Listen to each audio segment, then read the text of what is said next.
딱 4분만 집중해서 들어봐. 너네 유토피아라는 말 들어봤어? 오늘날 유토피아라는 말은 모든 사람들이 지향하는 일종의 이상향을 가리키는 말로 쓰이고 있어. 하지만 원래 이 단어는 없다라는 뜻의 그리스 어우와 장소를 의미하는 토포스가 합쳐져서 어디에도 없는 곳, 즉 현실과는 다른 새로운 세계를 의미하는 말이었어. 유토피아는 토마스 모어의 소설 유토피아에서 유래된 단어야. 유토피아는 1권과 2권으로 나뉘어져 있어.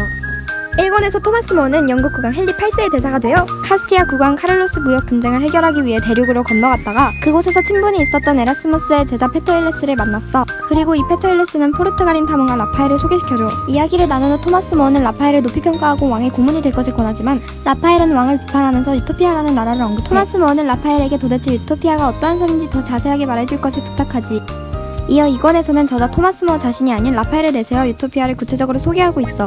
거칠게 요약하자면 유토피아는 경제는 공산주의, 정치는 민주주의 체계를 지니면서도 교육과 종교의 자유를 보장하는 이상적인 나라라고 할 수 있어. 하지만 이 모든 이야기를 듣고 난 토마스 모어는 유토피아의 상당수 내용이 너무나 터무니없어 보인다는 느낌을 받았다고 말하며 그가 들려준 모든 것에 다 동의하기는 어려울 것 같지만 그럼에도 유토피아 공화국에서 시행되는 것 중에서 마주 많은 것이 우리 세계의 여러 나라에서도 시행되었으면 좋겠다는 말을 끝으로 소설은 마무리되고 있어. 그럼 유토피아라는 섬이 어떤 섬인지 알아볼까? 유토피아의 지형을 먼저 훑어보자. 원래는 대륙과 연결된 초승달 모양의 반도였는데 유토피아 지역을 정복한 유토푸스가 수로를 만들어서 인공적인 섬을 만들었어. 유토피아 섬은 만 안에 위치하고 암초가 많아. 따라서 암초를 파악하고 있는 유토피아 사람들만이 안전하게 드나들 수 있어. 많은 수의 적함대가 쳐들어와도 쉽게 막을 수 있지. 섬에는 54개의 도시가 있고 수도는 아마우로스야. 교통이 원활한 계획도시지. 각각의 도시는 동일한 설계도에 따라 지어져 있고 집도 마찬가지로 철저한 계획 아래 지어 공급돼. 집에는 정문과 후문이 있고 모두가 자유롭게 드나들 수 있어. 사유재산이 없기 때문이지. 그래서인지 사람들은 집보다 정원 꾸미기에 더 열심이라고 해. 유토피아의 가장 큰 특징은 농업을 기반으로 한 공산사회라는 것이야.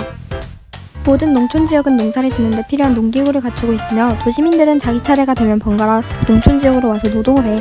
하루에 단 6시간만 일하면 된다고. 결국 모든 사람들이 생산활동에 참여하여 짧은 노동시간에 풍족한 물자를 생산하는 것, 물질의 가치를 두지 않고 소박하고 검소한 생활을 하며 헛된 일에 자원을 낭비하지 않는 것, 노동 자체를 즐기면서도 노동 이외의 시간에는 자유롭게 교양을 쌓거나 취미활동을 함으로써 여유롭고 행복한 생활을 누리는 것이 이 사회의 주된 특징이야. 유토피아에 대한 설명을 들으니 너희는 어떤 생각이 들어? 너무 좋은 사회인 것 같아서 부러워? 아니면 그저 공상에 불과하다고 생각해?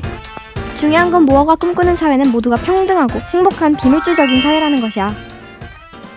토마스 모어는 왜 유토피아를 쓰게 되었을까? 먼저 토마스 모어에 대해 알아보자. 1478년 2월 6일 영국 런던의 판사인 존 모어의 차남으로 태어난 토마스 모어는 잉글랜드 헨리 8세 시대의 법률가이자 정치가, 가톨릭 인문주의자였어.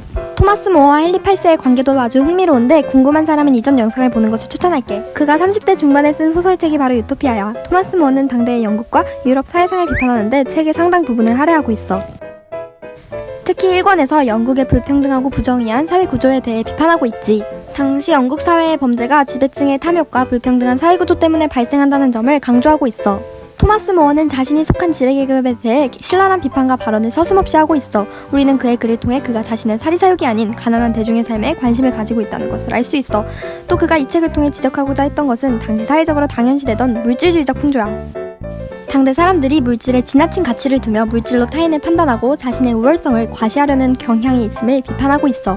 이 이야기가 500년 전의 이야기라고는 상상하기 힘들 정도로 지금으로 보아도 매우 앞서간 생각들이 많이 적혀있다는 평가를 받고 있어. 하루 6시간 노동, 지방자치제, 공공주택, 안락사, 사형제 완화, 비밀투표, 남녀평등 교육 등이 상세히 서술되어 있어. 한편으로는 동시대 마키아벨리의 군주론에 현실주의적 면모와 대비되어 토마스 모어의 유토피아는 이상주의적 면모를 잘 드러내는 작품이라고 평가받고 있어. 너희도 이 지식을 바탕으로 유토피아를 꼭 읽어봐.